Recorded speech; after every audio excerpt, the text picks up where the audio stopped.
But I want to just reinforce here that the reason it's so critical for us to strip out the story words in our language and to be mindful that all story words come from drama is because this is like one of the most powerful and simple tools I know of to both help ourselves be aware of when we're in drama, to get ourselves out of drama, to not spread drama.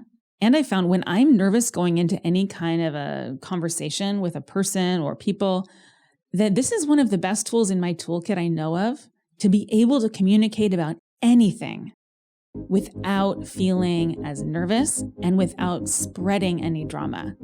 What if you could talk about anything without feeling like you're entering a swirl of blame, judgment, and criticism? Maybe that's just my thing. Do you relate to that? Allowed. You are allowed to be whole. I'm Dr. Caneel, Joyce. I'm here to affirm that you are not missing anything. Just imagine with me for a moment that you are and always have been enough. You have always been enough. Imagine that. Allowed. When you were born, you were whole. Perfect. Then somewhere along the way, you learned that parts of you were not allowed here. What are the pieces of you that you've put into the basement? And how can you reclaim the wholeness that is your birthright? You are allowed to grow. You are allowed to dream. You are allowed to be exactly who you are and to become the next version of who you want to be. Start your journey of exploration with me right now on Allowed. You are allowed to be whole. Welcome back to Allowed, the Conscious Leadership and Personal Growth podcast. I am Dr. Caneel Joyce, and when I'm not coaching you here on this podcast, I actually am an executive leadership coach for many CEOs, founders, and leaders of very quickly growing companies. I love helping guide others into their journeys of self-discovery, release of self-judgment, self-actualization, spiritual growth, and finding lasting, authentic success and fulfillment in their lives and their work in the world as they build really kick-ass companies. And one of the reasons I love this is because there's almost no journey like trying to build something way bigger than yourself to present you with every challenge your soul may ever encounter here on the planet Earth. And to be able to move through those quickly is the key to being able to stay the CEO of your own company. So this has really been a great boot camp for me and my clients and has given me a lot of tools that I am now sharing with you here on this podcast for you as the CEO and leader of your own life. I create each episode of this podcast as your own personal on-demand coaching session to change your experience of leading your own life. And if you are willing, to change your life from the inside out so that you can really create the impact and legacy that you really want to here on the planet Earth. It is incredible the number of people that are connecting with me about how certain episodes and concepts are really making a huge difference in how they live their lives. You've shared with me how much more open you feel being vulnerable, how much more self-acceptance you feel in being powerful in the world, how much more you're understanding yourself and why you're facing the struggles and experiencing them in the way that you are, and how much you've grown and been more effective in the work that you want to do, whether that's at home or in your personal life or in the nonprofit world or in your business. Last week, you learned here how to create clear agreements and find a whole body yes commitments with yourself on a daily basis. And that has the potential to monumentally change your health, both mentally and physically. Since then, you've been sending me your questions about what integrity actually really feels like in your body and what a whole body yes really entails as a tangible experience that you can actually feel in real time. If you've listened to season 1 of this podcast, then you will remember learning a pretty sophisticated concept, which sounds super simple, and it's called fact versus story. Fact versus story at its most basic level is really a fundamental shift in how we think, see, experience life, and communicate with ourselves and others. Now, as I was responding to all of you and reading through your thoughtful questions, it crossed my mind the importance of weaning yourself off of story emotion words. This is a little term I coined. I found it super useful, story emotions. Today, I will explain to you what a story emotion is, and I'll help you to master a simpler, more powerful vocabulary of familiar, basic emotion words, of which there are only 5. This is so important to ground yourself, especially when you're feeling charged, so that you can be conscious of where you are. Are you above the line in a place of ease and flow and presence? Or are you going below the line into a drama triangle and blaming, condemning, victimizing, villainizing yourself, and generally navigating life from a hampered experience of being in threat? One of the ways that you can easily stay more conscious of this is by using the language of facts rather than the habitual, culturally reinforced, drama-based language of stories. I'll illustrate the difference between fact-based and story-based language with an example here. So a fact might be, I did not set my alarm last night. I woke up 20 minutes after I planned to, and I feel sad when I think about how this may have changed my morning. A story about the same set of facts might be, I'm so frustrated that I'm late. I can't believe I forgot to set my alarm again. I'm so stupid. I always do this. Now my day is ruined. So the first example is simply a statement of facts. It's taking 100% responsibility for choices that led to it, but doing so in such a lightweight, easy way without blame or self-flagellation. It actually is focusing on the very few elements here that were under one's control, which is basically just, I didn't set it. Not even I forgot to. Not even I'm late. Just it's 20 minutes after I had planned. I'm not blaming or chastising here. Do you feel how it feels different? This fact-based explanation of what happened allows space to both feel your basic, authentic feelings, in this case, sadness, and to get curious about learning and finding potential future solutions that you may have a whole body yes for.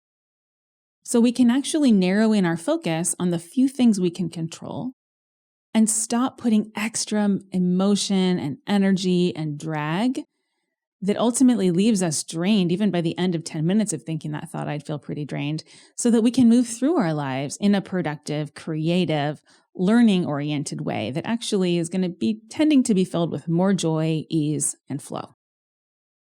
Even the simple act of naming your emotions, sadness, fear, anger, desire, and the facts around our stories, and brainstorming potential future solutions, that can quickly and dramatically bring you out of a state of threat and drama and into a state of presence and trust. That's right. Naming your emotions can be a good thing. If you think stopping suffering and feeling ease and flow and learning and solving problems permanently, if you think those are good things. And this is often a huge revelation to people. Whoa, I thought I was supposed to try to be objective and not get emotional. Got news for you. You are emotional. Welcome to the planet Earth. You're a human being. Let's get on board and learn how to work with that. So when we're grounded in the facts of the here and now moment, we have power and presence and a place to start from to begin to take creative action as the leaders of our own lives. The thoughts and actions that come out of a state of presence are going to tend to be productive, easeful, sometimes comforting, and creative. Easeful and maybe effortful, but not hard, not suffering.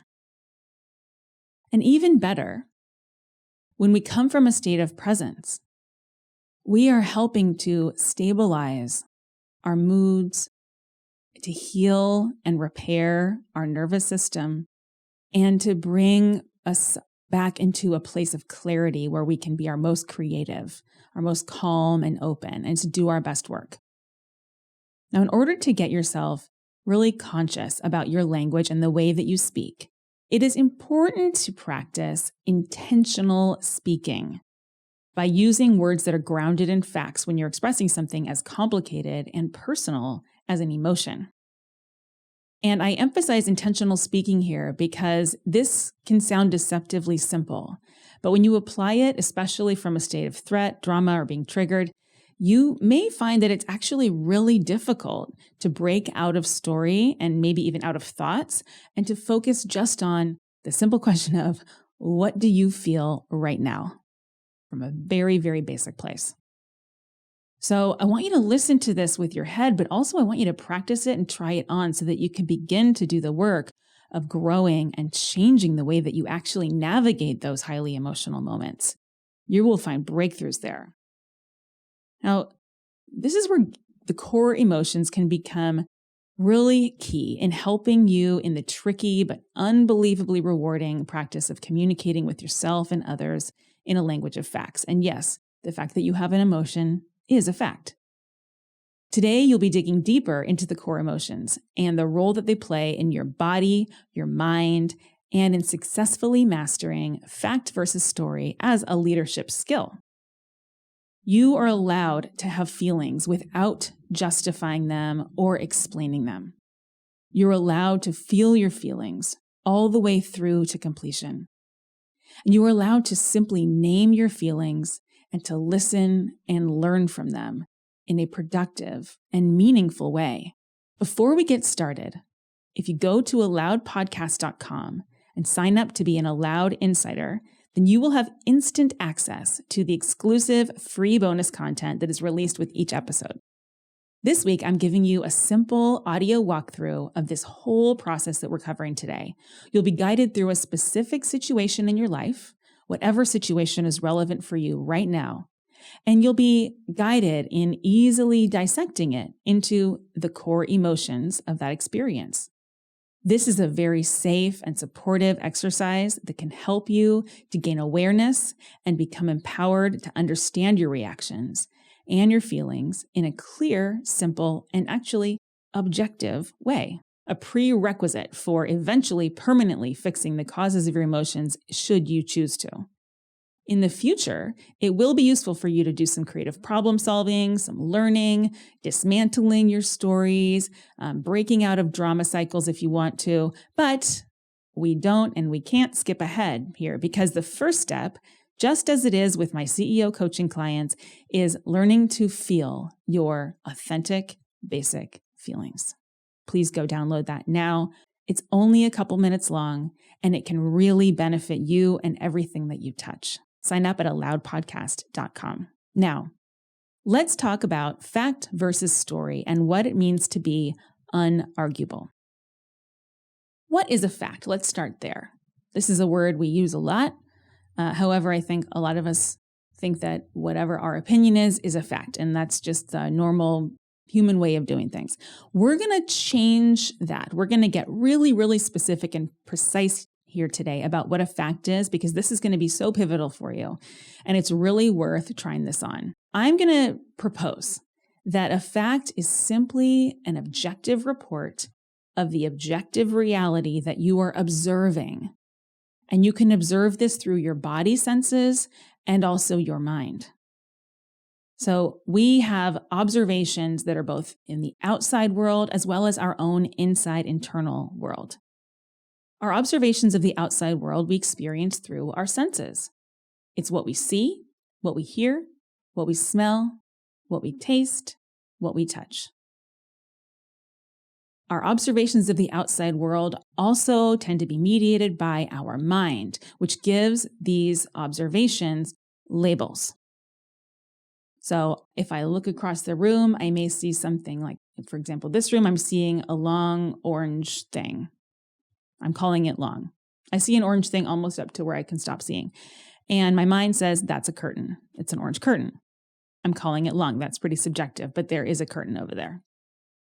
And that color is called orange. So that would be a fact. That's a factual observation. As you can see, it connects my senses and my mind's labeling. The second category of facts includes my inner experience. And there are 3 subcategories here. So it's my thoughts, my emotions, and my body sensations.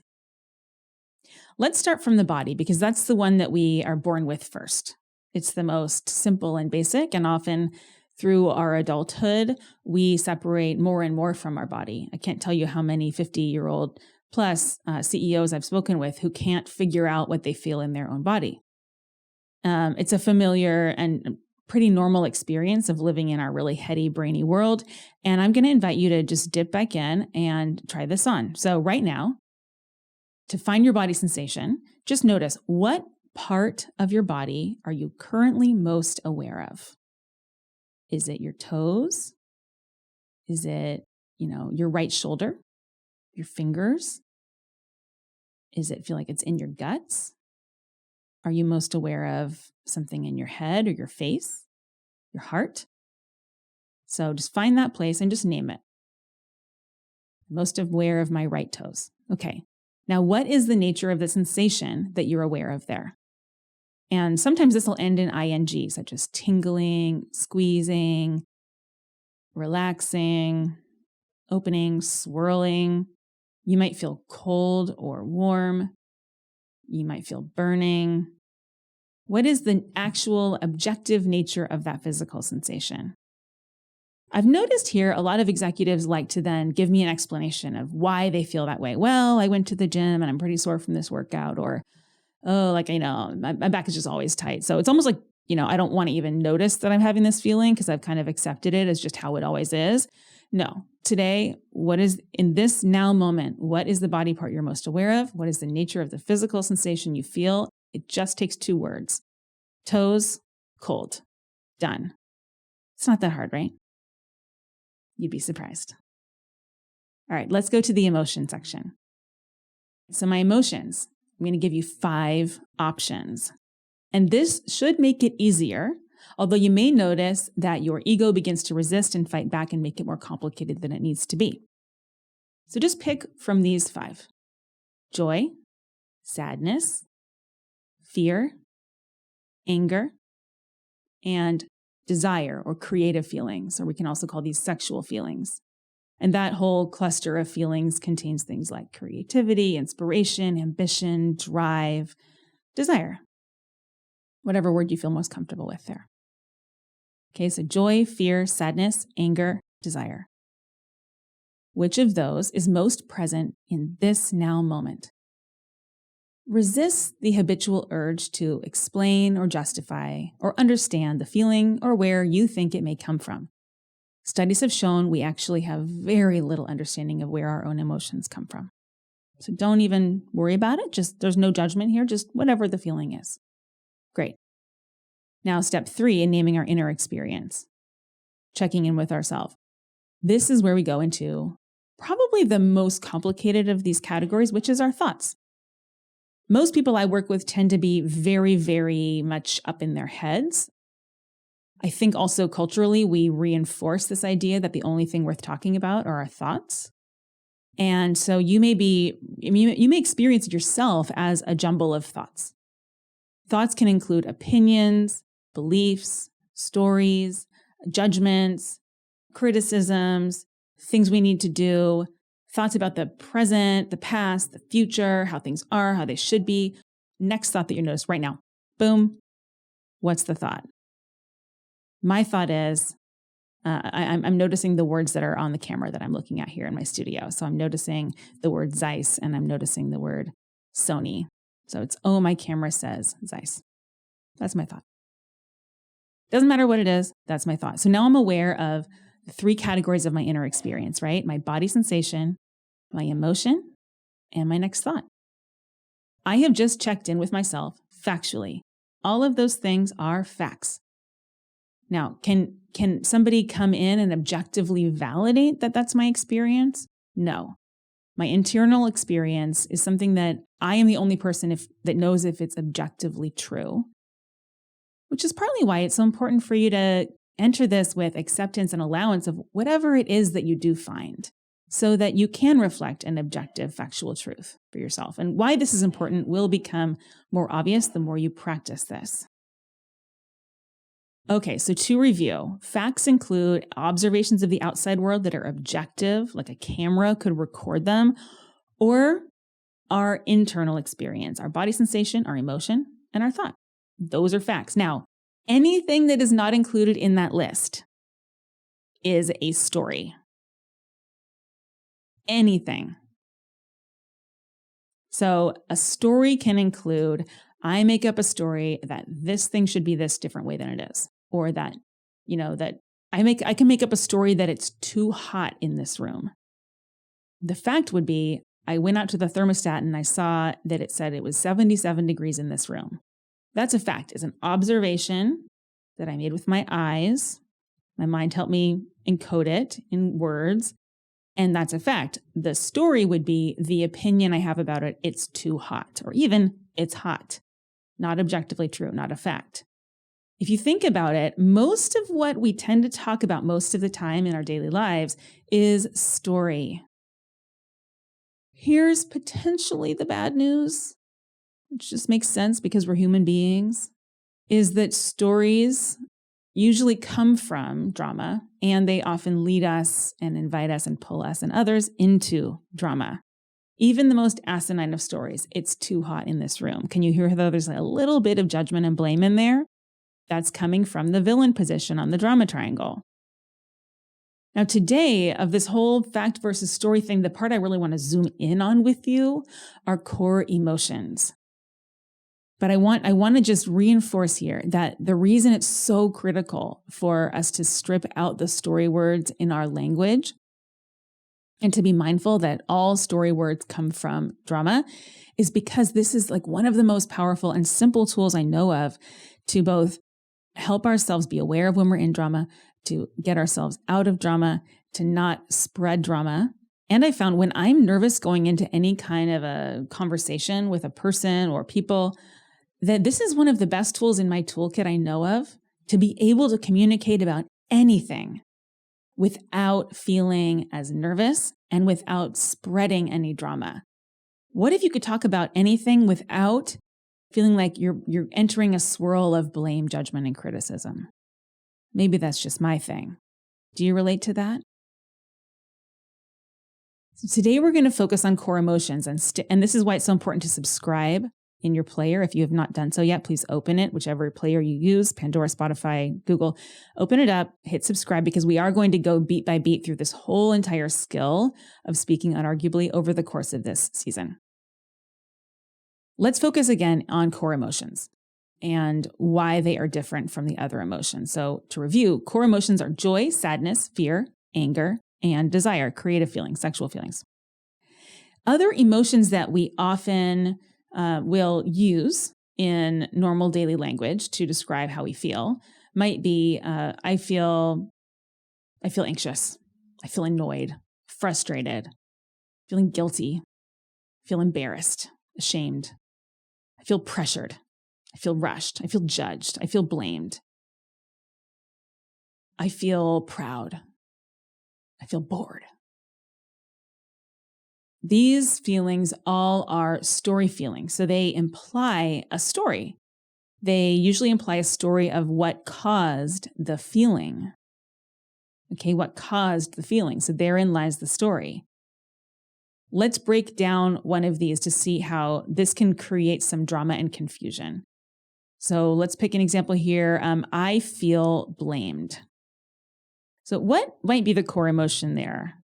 It could be that I feel blamed and therefore I feel sad, or I might feel scared, or I might feel angry. But if I just say I feel blamed, I'm not really revealing much, and I'm not helping my own self-awareness about what I actually am feeling. And each of these core emotions has a really specific way that it shows up in our bodies and a specific wisdom that wants to be listened to. So if we just go to the story, we're not getting that information. The second thing, though, is it implies a cause. This feeling I have that I'm calling feeling blamed, I'm implying that somebody else is blaming me. Or maybe I'm blaming me, but there's a blame happening to me. And if you go back to season 1 and you review what it means to be above the line and below the line, you'll know that when things are happening to me, that by definition means I am below the line. which again is not a bad or wrong place to be. There's no place you should or should not be. But the invitation and the challenge here that we work with on Aloud is to be aware of where you are coming from at any given time. Are you coming from above the line or below the line?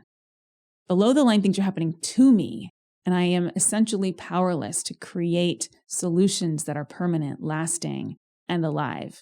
And below the line, my issues keep recycling and I'm stuck. I hope you're starting to see why this core emotions thing is so important. So when I just get sloppy and I lazily include story emotions in my description of how I'm feeling, I'm really missing out on a lot of the intelligence that this current moment has to offer me. And I'm buying into a drama-based cycle that is hard to break out of once I start thinking that it's true. And this can also be super harmful and confusing when we communicate with others, right? If I just walk into the house and I say, I feel blamed, I think people might begin to feel like, are you accusing me of blaming you? And blamed is a pretty straightforward one, but think about it. Even words like frustrated. What is frustrated? In my experience, it usually means angry, but it's usually angry with a little bit of blame about what or who is frustrating me, is frustrating my effort to get something done, who or what is blocking me.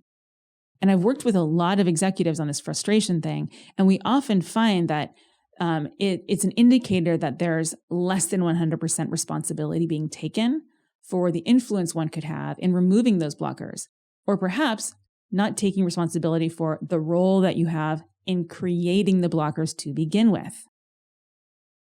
Now, the only point I'm really trying to drive home here is that these story emotion words can bring with them, in a tidy little package called a word, a lot of drama-based stories.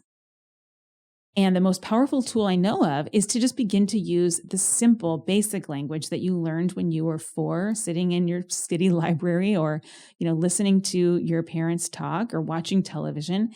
And it's just the simple emotions of, I'm sad, I'm happy, I'm joyful, I'm angry, I want something, or I'm scared. I'm scared. And that's the one I've noticed people are so reluctant to admit. I'm not scared, I'm just anxious. I'm not scared, I just want them to do it differently. Okay, hold on a second. Let's just see what you actually feel. What do you actually feel in your body right now? What emotion is here if you only can pick from these 5? And we often find that it is fear. Okay, and that's fine. There's no right or wrong way to feel, and counter to popular belief, there's actually no emotion that's better or worse than any other emotion. This one is a game changer, guys. Every emotion is valuable and equally so. Equally so. Every emotion is valuable. And each of them brings with it a very specific form of value or wisdom. A message that the emotion, and if you think of the emotion as like almost a separate entity or energy that comes in and through you, it's there to wake you up to something, to guide you, if you trust it, if you allow it. So I'll quickly go through each of the wisdoms of each of these emotions and try this on. So perhaps even notice what emotion is most present for you right now, so you can see what is it trying to wake you up to. So the wisdom of joy is there's something here to be appreciated and celebrated. I am happy. The wisdom of fear is there's something new that's going to happen here. There's something here I don't know about yet. There's something here for me to learn. The wisdom of fear is the wisdom of being in the unknown space. And it's actually the place where we learn new things.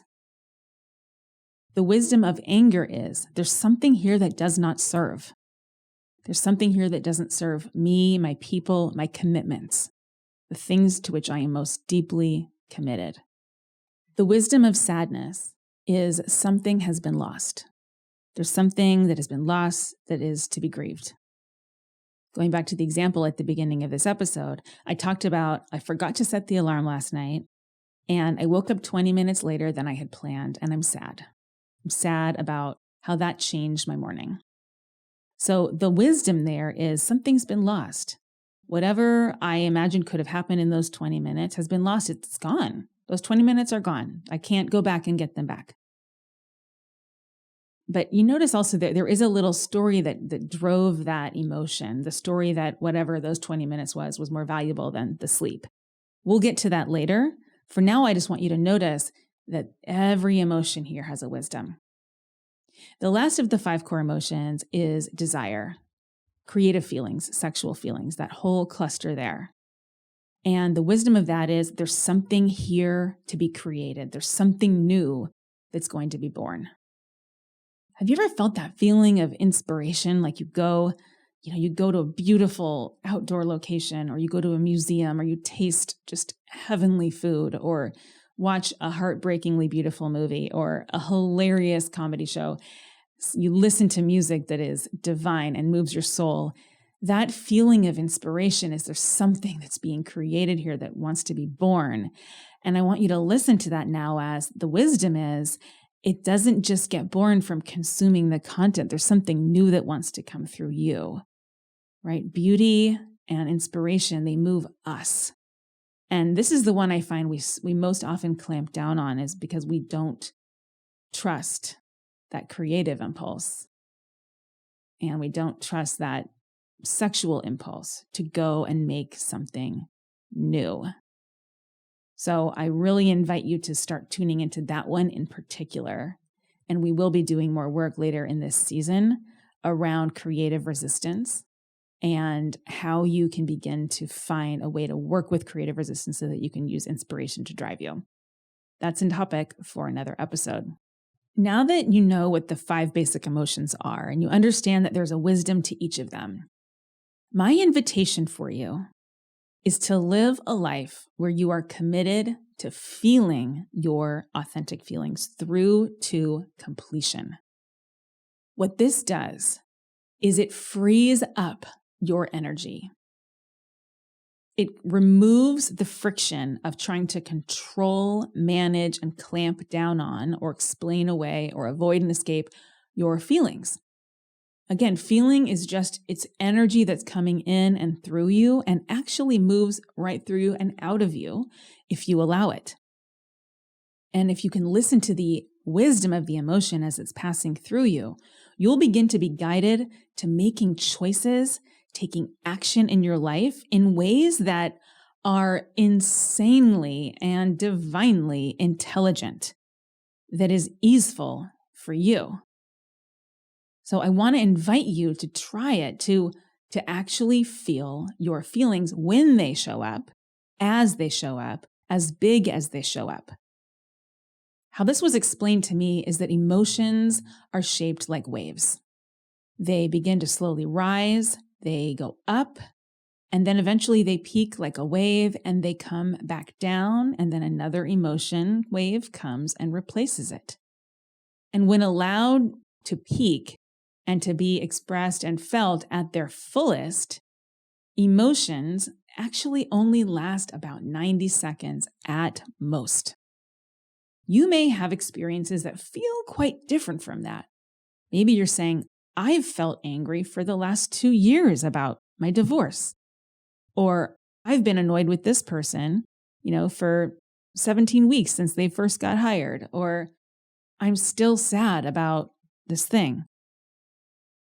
Emotions, they do come and go, but the way that we can keep emotions going for much longer than 90 seconds is we can feed them with our thoughts or our stories. When we feed an emotion with our story about why we feel it, why it's justified, or why we shouldn't feel it and it's not allowed, when we try to explain it, understand it, find the cause, we tend to reinforce the feeling and we get stuck in what's called a cognitive emotive loop. So that's a loop between our mind and our emotions. And we keep feeding it and feeding it and feeding it and feeding it. And the more we try to avoid actually feeling the feeling and blocking the energy from moving back through and out of us, the more we are going to extend the life of that emotion in our body. And a clamped down on emotion gets stagnant and stuck within us. And we begin to feel it in physical sensation, often pain and tension and illness, because we're not allowing it to move through and out. And often we've got a story about why we won't let it through and out. Maybe it's too big. Maybe it's the wrong emotion. Maybe it doesn't make sense and we're busy trying to understand it. Maybe we just feel really, really right about the cause and we don't want to let it go yet. Whatever it is, there's no wrong approach to this. So if you are feeling stuck in an emotion, the only medicine I know is compassion for yourself. There's also a wisdom sometimes in, I'm not ready to feel that emotion right now. I'm not ready yet. I am not willing. So I'd much rather that you tune into your actual willingness to feel your feelings, and then dare yourself to just stretch on the edge of what you are willing to do. Try it out. And I do want to assure you that it is safe. It is safe to feel your feelings. And you already know how to turn them off, most likely. Okay? Or to get fixated with a different emotion. Maybe you like to dwell in one of these 5. And you probably know how to do that. So I just want to dare you, like whatever the feeling is here right now, just dare yourself to actually feel that one. And feel if you can notice how it is like riding on a wave and how it does go up and up and up and up. And the level of energy of that emotion rises and you'll feel the body sensations more. And if it begins to feel like, oh yeah, I feel it a lot. It even might be feeling a little uncomfortable. Before you get to that point, you can begin to use sound and motion to match the emotion. You can make a sound that matches the emotion, like a grrr or ah or ooh or ee, whatever the feeling and the emotion is, and make it as loud as it is and make it as big as it is. And use your body to just allow that emotion to do its thing inside of you without needing to analyze or understand it. The learning is in the feeling. Actually, the body system is quite skillful in integrating that wisdom that's there. So I just want to really, really encourage you to find out how safe it is. It is quite safe. It is quite safe to feel your feelings. And it's game-changing. In your heart of hearts, when you ask yourself what you're feeling, you may notice that it is just a story feeling that keeps coming up for you. Like, I'm so frustrated. I've got such bad road rage right now. I am just in the red. So road rage is a relevant example because I live in Los Angeles and I get to witness a lot of it. And I think it's one that many of us can relate to, whether we're driving a car or we're stuck on this train that's delayed or we're battling the pedestrian traffic of New York City, wherever you are. I think most of us can relate to this thing that it's crowded. I'm trying to get through. People are behaving in ways I don't want them to. I feel stuck. Now, road rage is a complex set of stories. And depending on our personality and our Enneagram type, we might tend to have different collections of stories that are associated with road rage. So I want to give you a couple examples to see if you can fit this into your own experience. So road rage might feel like a lot of just pure anger, like that person did it wrong. They cut me off. And notice how I'm coming from the villain position here. They cut me off. They shouldn't do that. Now I'm stuck and it's their fault and people can't think and this guy's stupid. And yeah, so that would be like a set of angry stories, right? And subjective, angry stories that are not factual truths, but they are my opinions. They're my thoughts. Road rage also tends to have layers of fear underneath. Like, I'm scared that if I keep getting cut off, I'm going to be late. And if I'm late, then my boss might say this, or my spouse might say that, or the kids won't get picked up on time. Or like, I won't be using the optimal, my time in the optimal way. I won't be as productive, or, my back will get tense. Those are also a set of stories, and they tend to be stories that are associated more with fear. And then there's sadness. So the sadness is, I cannot control others. I wish I could. I am losing these minutes. I will not get there at the time I wanted to. And that means I'm going to miss out on this and this and this and this, or I'm already missing out on it, or It's so sad that I just cannot never make people drive the right way. So depending on your distinct set of stories, you may notice there's different ways that you can actually trigger these core emotions of sadness, fear, and anger. That's right. The stories are the triggers. And here is the conscious leadership game changer, is the answer to this question, which I'd like you to ask yourself. Who made up the stories? That's right. You. Why? You're a human. That's what humans do. We make up stories. It's okay. It's okay. And recognizing yourself as not just a player in the play, but the writer helps you to recognize where you actually do have some control over your experience. Let's say that you don't want to feel enraged. And you think that the only way to feel less enraged is to get everyone who you've never met before, who's also in a hurry, driving down the 405 freeway at rush hour, trying to get them to drive the way you want by honking your horn and flicking them off. Does it work? Have you tried it? No. It generally does not work. Hard to teach a lesson that way. Not a lot of control over other people and how they choose to drive. And so this is how the issue keeps recycling as we bring that rage in. It tends to be met with more frustration, rage, and chaos around us. And it certainly does not resolve the issue permanently. When we ask, what is the actual thing that you want to change? Is it how other people drive, or is it how much you're suffering right now? Like, does it objectively matter if somebody cuts you off? Like, you're safe, you're driving, you're going a little slower, you did hit the brakes, you're going to continue on to your destination. Could something different have happened? Yes. Did it? In this case, no. And you're okay. They're okay. You are just going to have a different experience of driving. I think that the bigger pain point is the suffering of the person driving in that car with the road rage. It's the wear and tear on your heart. It's the mad racing thoughts. It's the lack of presence and mindfulness that actually put you more in danger than that person who cut you off did.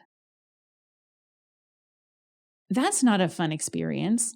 When you get home from that road rage car drive, what kind of father, wife, business partner, friend, daughter are you going to be? How exhausted are you going to be? How much will you need to have a drink or find a way to unwind after an experience like that? Where does the suffering come from? The story. The set of stories that led to the core emotion. And these tend to be, in this example, these are stories that we can very, very clearly map it onto the drama triangle. Like, I'm clearly in the villain position. I'm blaming. I'm the victim. I try to hero it by flicking people off and being Captain Justice. But the point here is that the stories, like, almost always are coming from a place of drama. And so these story words, when we use them, they don't do justice to just the real human experience that you're having and the option to get out of the suffering. So the key here to emotions is, 1, you have them and you're going to keep having them. 2, emotions are safe to feel. 3, emotions will pass quickly. And 4, we create our own emotions with our thoughts. The tool that I've taught you about is how to feel your authentic feelings and listen in for the wisdom of them. I've given you also some safety, some off-ramps for if you feel like I can't just contain this emotion. In fact, I encourage you to use these tools of moving with the emotion and using your sounds to match the emotion so that you're integrated and whole. And there's actually alignment between your external expression and your internal sensations. And this really is very balancing for your nervous system and allows the emotion to move through you quickly so you don't stay stuck with emotions and lose and miss out on the opportunity to use them as creative fodder for your life leadership.